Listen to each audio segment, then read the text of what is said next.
20, 25, 30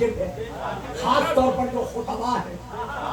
میں تو خیر طالب علم ہوں، ہمارے بڑے بڑے علماء جو پاکستان میں ممبر پر جلوہ فکر ہے، ہم پر واجب ہے، ان پر جہاں واجب ہے ان پر تو زیادہ واجب ہے کہ وہ جواب دے. تو اسے سوال کیا کیا ہے؟ سوال بڑا لمبا چوڑا ہے جی، میں 2 لفظوں میں بیان کرتا ہوں. وہ کہتے ہیں، شیعہ کہتے ہیں، اسے رافضی بھی لکھا ہے، یعنی شیعہ کے ساتھ رافضی لکھا ہے، کہ رافضی کہتے ہیں کہ علی ہمارے نبی کی نبوت کا عینی گواہ ہے، جبکہ یہی شیعہ کہتے ہیں کہ رسول کی حدیث ہے، کن تو نبی آدم و بین الماء والطین، میں اس وقت نبی تھا جب آدم کے دم میں دم نہ تھا. تو نبی تو ہے اس وقت سے، علی کو گواہ بنا یہاں کا. میری بات سمجھ میں آئی ہے؟ آپ کو مولا علی کی امامت کی قسم ہے، جس کی سمجھ میں نہ آئے اور وہ سمجھنا چاہے وہ مجھ سے پھر کہہ دے. میں پھر تشریح کروں گا جو بڑا اہم سوال ہے، جو آج کل کلپس جاری ہو رہے ہیں فضل و فضیلت کے عنوان کے تحت. وہ پھر میں کبھی لاہور میں موقع ملا تو پڑھوں گا، اب نہیں پڑھ سکتا. تو وہ یہ کہتے ہیں جب علی 10 سال کا تھا تب مسلمان بنا، تو محمد کا گواہ کب بنا؟ جب 10 سال کا تھا.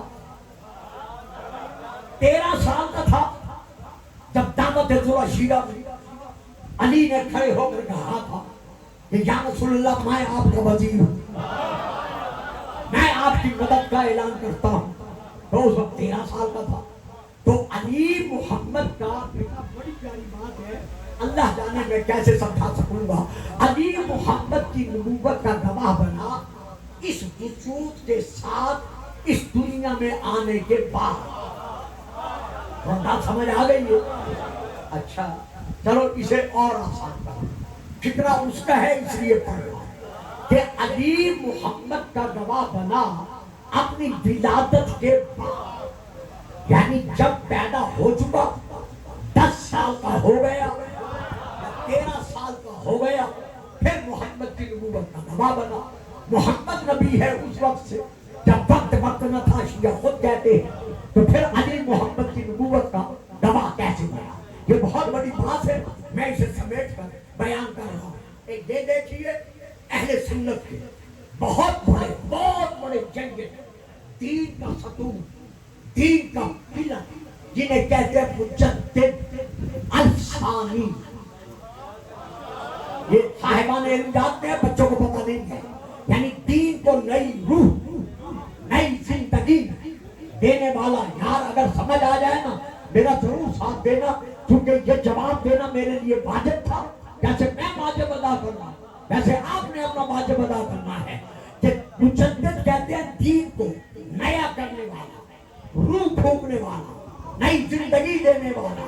تو ان کو کہا جاتا ہے مجدد الثانی. ان کا نام ہے شیخ احمد سرہندی. ان کی کتاب کا نام ہے مکتوبات الثانی، یعنی مجدد الثانی کے لکھے ہوئے خط، لکھی ہوئی تحریریں. ان تحریروں میں سے ایک تحریر ہے جس کا نمبر ہے 123. اس 123 نمبر میں حضرت مجدد الثانی یہ لکھ رہے ہیں کہ جتنے اقطاب ہیں، جتنے اقطاب ہیں، کتب اقطاب، جتنے اقطاب ہیں، جتنے اوتاد ہیں، جتنے ابدال ہیں، جتنے عام اولیاء اللہ ہیں، ان سب کے لیے اللہ تک پہنچانے والے راستے کا جو امام ہے وہ علی ہے.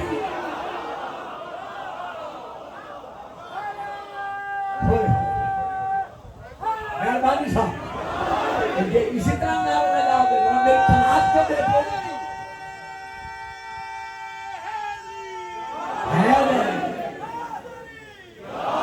یعنی جتنے کتب اقطاب ابدال اور عام اولیاء ہیں، ان کی راہ وصل میں، یعنی راہ معرفت پر ان کو چلانے والا، اسے راہ سلوک بھی کہتے ہیں، اس راستے پر چلانے والا. اور ان کا یعنی ان کے سب کا اگر کوئی پیشوا ہے تو وہ کون ہے؟ ان کا کوئی سردار ہے تو وہ کون ہے؟ ان بزرگوں کا کوئی منبع خیر ہے تو وہ کون ہے؟ وہ صرف علی ہے. صرف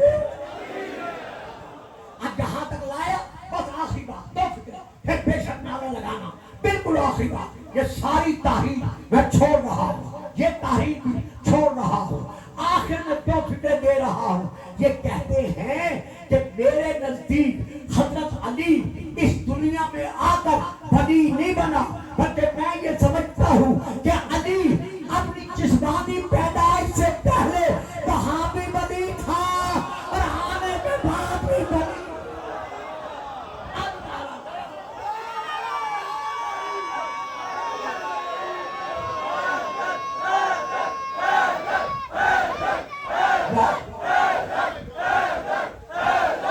جیو سلامت رہو۔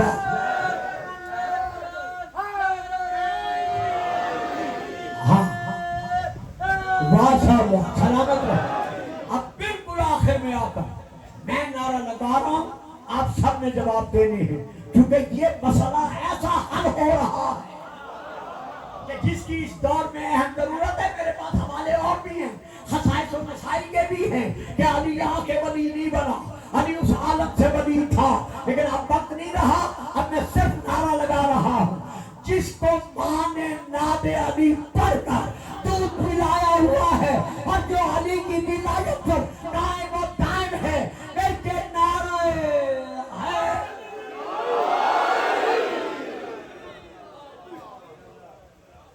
صرف علی ہی رسول میں سے نہیں، بلکہ فاطمہ بضعۃ منی وانا منہا، فاطمہ مجھ سے، میں فاطمہ سے۔ صرف فاطمہ ہی نہیں، الحسن والحسین، حسن اور حسین انہما منی وانا منہ، یہ دونوں مجھ سے اور میں ان دونوں سے۔ ذاکرین بہت مصائب پڑھ گئے، خدا انہیں زندگی اور تاثیر دے۔ میں آخر میں چند کلمات ادا کر رہا ہوں۔ رسول خدا کے جب وصال کا وقت قریب آیا تو آپ نے اپنی امت کے نام 6 وصیتیں کی۔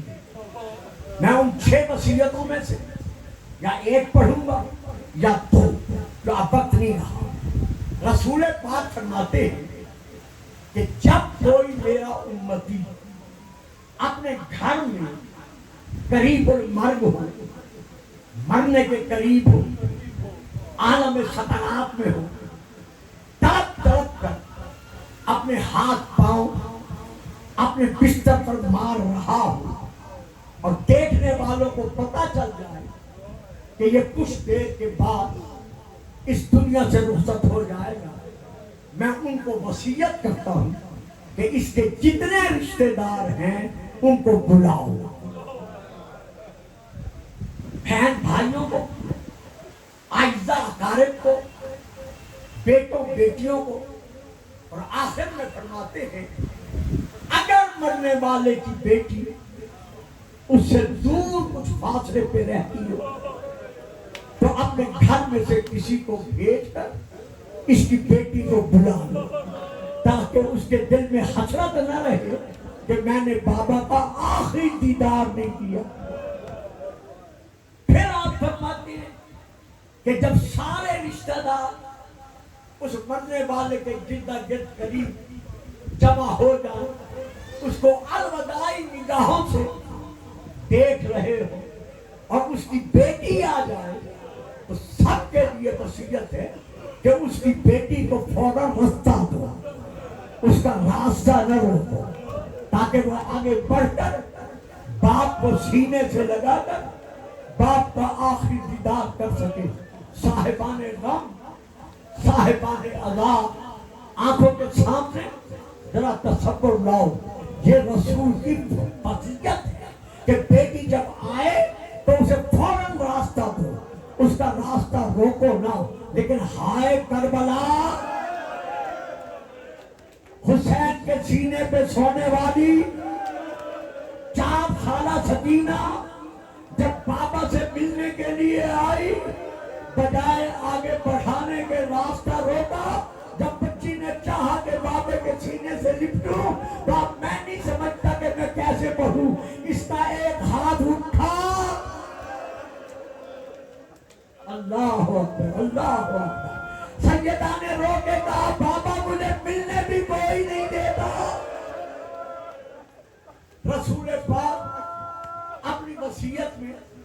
ارشاد فرما رہے کہ جب کوئی مرنے والا مر رہا ہو تو اس کے سینے پر کوئی وزنی شے مت رکھو، کیونکہ اس سے اس کا سانس رکنے لگ جاتا ہے.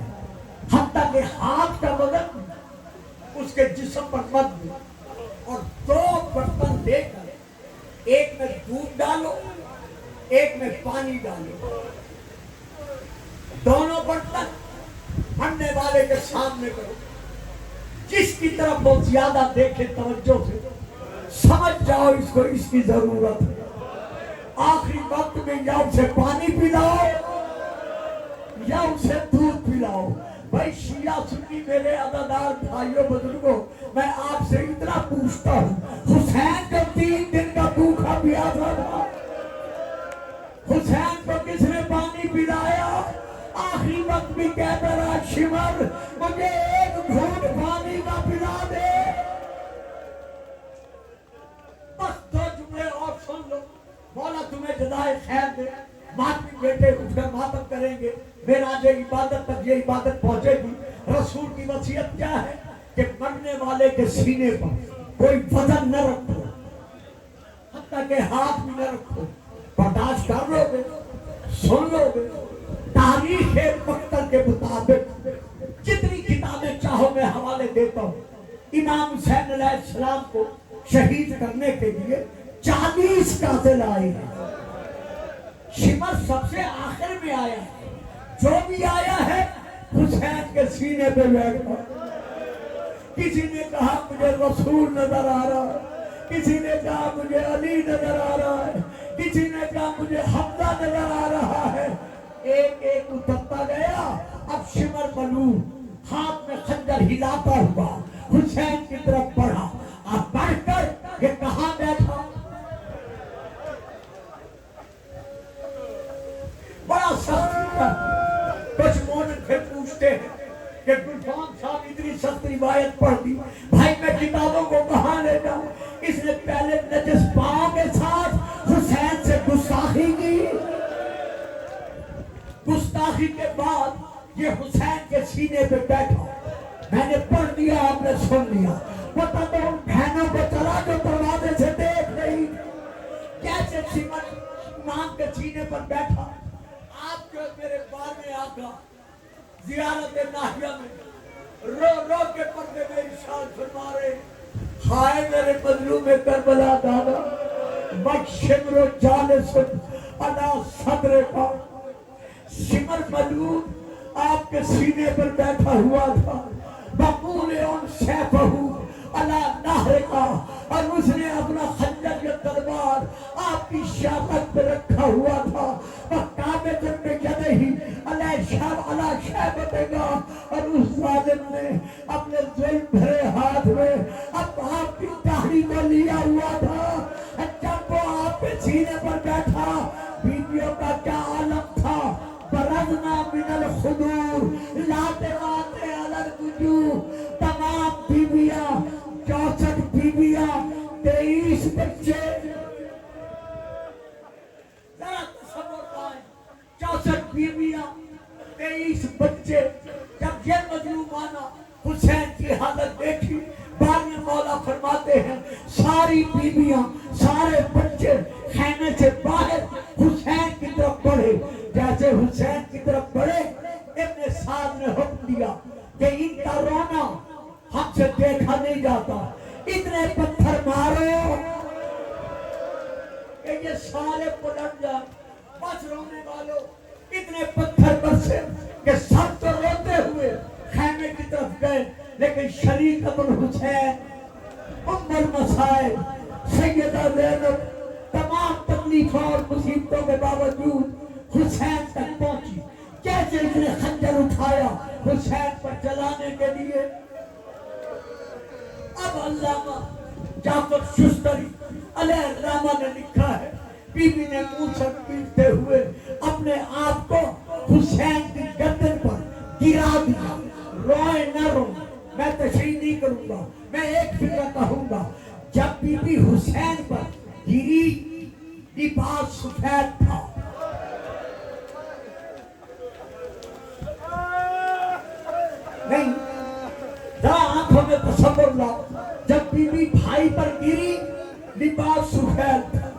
لیکن جب شمر کے روم سے اٹھی تو بیوی کا لباس سرخ ہو چکا تھا. اس ظالم نے ادھر خنجر اٹھایا, ادھر بیوی قلعہ زینبیہ پر کھڑی ہوئی, جیسے خنجر چلتا گیا رو رو کے کہتی گئی واہ محمدہ واہ علیہ واہ عباسہ, میرا حسین مارا گیا. ماتم حسین, ماتم حسین.